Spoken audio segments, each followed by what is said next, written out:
सौर ऊर्जा के क्षेत्र में उत्तराखंड ने राष्ट्रीय स्तर पर नया कीर्तिमान स्थापित किया है। प्रधानमंत्री सूर्य घर मुफ्त बिजली योजना के सफल क्रियान्वयन में उत्कृष्ट प्रदर्शन करते हुए राज्य ने पूरे देश में अपनी अलग पहचान बनाई है। नई दिल्ली स्थित अटल अक्षय ऊर्जा भवन में आयोजित राष्ट्रीय पुरस्कार समारोह ने उत्तराखंड को 4 महत्वपूर्ण श्रेणियों में प्रथम स्थान प्राप्त हुआ। केंद्रीय नवीन एवं नवीकरणीय ऊर्जा मंत्री प्रहलाद जोशी ने ये सम्मान उत्तराखंड पावर कॉर्पोरेशन लिमिटेड यानी यूपीसीएल को प्रदान किया। यूपीसीएल के प्रबंध निदेशक जीएस भुदियाल ने राज्य की ओर से पुरस्कार ग्रहण किया।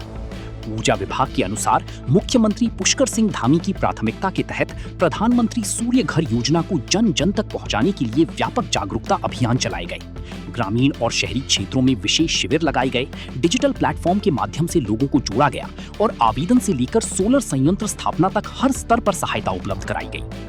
इन्हीं प्रयासों का परिणाम है कि उत्तराखंड ने सर्वाधिक उपभोक्ता आवेदन, सर्वाधिक रूफटॉप सोलर संस्थापन, सर्वाधिक डिस्कॉम निरीक्षण और सर्वाधिक विक्रेता पंजीकरण जैसी 4 प्रमुख श्रेणियों में देश में पहला स्थान हासिल किया। प्रधानमंत्री सूर्य घर योजना के तहत घरेलू उपभोक्ताओं को घरों की छतों पर सोलर संयंत्र लगाने के लिए केंद्र सरकार सब्सिडी भी प्रदान करती है।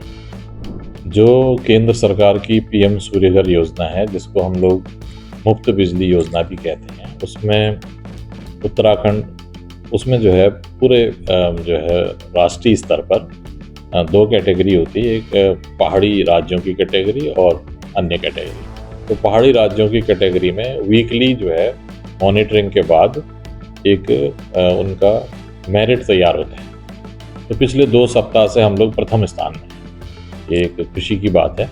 और पीएम सूर्य घर में हमें जितना भी लक्ष्य मिला था उससे हमने ज़्यादा अचीव किया। दूसरा हमारा मुख्यमंत्री स्वरोजगार योजना है। तो हमारे जितने भी पहाड़ के बेरोजगार या यूँ कह लीजिए कि उद्यमी हैं, वो सब लोग आजकल 100 किलोवाट 200 किलोवाट के प्लांट लगा रहे हैं। उसके लिए माननीय मुख्यमंत्री जी के प्रेरणा से और उनके मार्गदर्शन में हम लोग फिजिबिलिटी रिपोर्ट पहले देते हैं, फिर उनके प्लांट लगने के बाद उन्हें हम अपनी ग्रिड से जोड़ते हैं। तो उससे क्या होता है कि गांव में जो है, मतलब गांव में जो लास्ट छोर है वहाँ पे लो वोल्टेज की समस्या नहीं रहती है, कटौती की समस्या नहीं रहती है। तो एक प्रकार से बिजली की गुणवत्ता भी सुधरती है और उपभोक्ताओं को जो है लगातार बिजली भी उपलब्ध होती है और लोगों को स्थानीय लोगों को रोजगार भी मिल जाता है। तो ये जो मुख्यमंत्री स्वरोजगार योजना है, ये चल रही है।